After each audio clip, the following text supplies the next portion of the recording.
Une méditation tirée du livre Maranatha, Le Seigneur vient d'Ellen White, 24 janvier. L'Église fidèle ne tombera pas.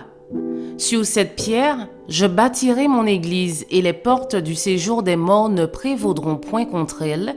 Matthieu 16, verset 18. Ceux qui gardent les commandements de Dieu et la foi de Jésus auront à souffrir de la colère du dragon et de son armée. Satan considère les habitants du monde entier comme ses sujets.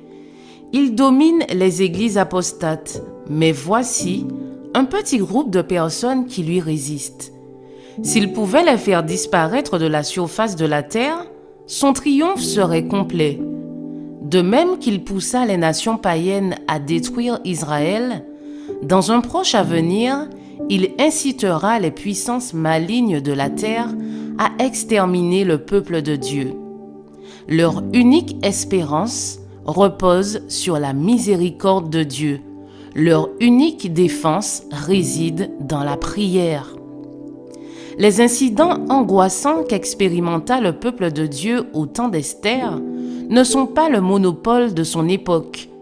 Le voyant, parcourant les âges du regard jusqu'à la fin des temps, déclara « Et le dragon fut irrité contre la femme, et il s'en alla faire la guerre au reste de sa postérité, à ceux qui gardent les commandements de Dieu et qui ont le témoignage de Jésus. » Apocalypse 12, verset 17.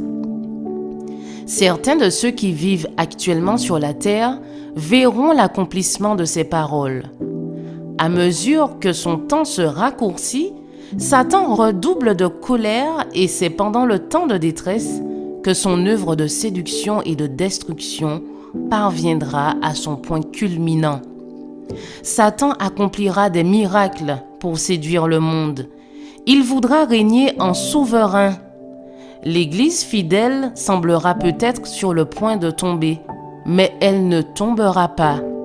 Elle subsistera après que les pécheurs de Sion auront été éliminés, la balle enfin séparée du précieux grain.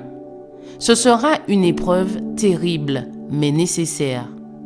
Seuls ceux qui auront vaincu par le sang de l'agneau et par la parole de leur témoignage se trouveront parmi les fidèles, exempts de toute souillure dans la bouche desquels il ne s'est trouvé aucun mensonge. Il nous faut nous dépouiller de notre propre justice et nous revêtir des vertus de Christ. Dieu déclare que même les mères peuvent oublier leurs enfants, mais je ne t'oublierai pas. Dieu pense à ses enfants avec la plus tendre sollicitude et il garde un registre pour ne jamais oublier les enfants qui sont sous ses soins. Je vous souhaite une excellente journée, que Dieu vous bénisse.